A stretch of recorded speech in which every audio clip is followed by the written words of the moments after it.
भरई जवनिया धन जाइए जनतीस में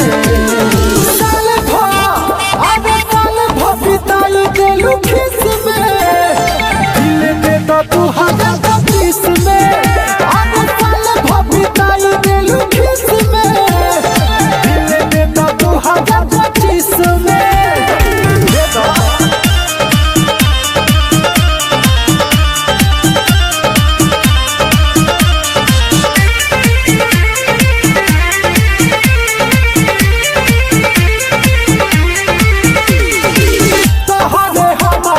चर्चा हो पारे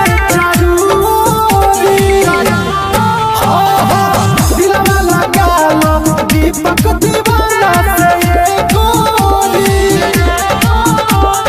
कबो नहीं सुना तू मायूस रहबो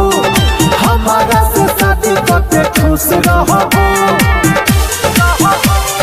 झुमा नदी हनिए गोरी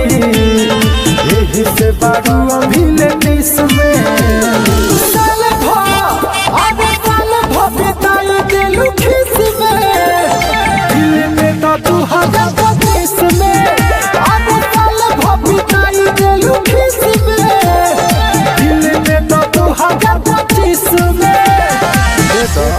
घट गई।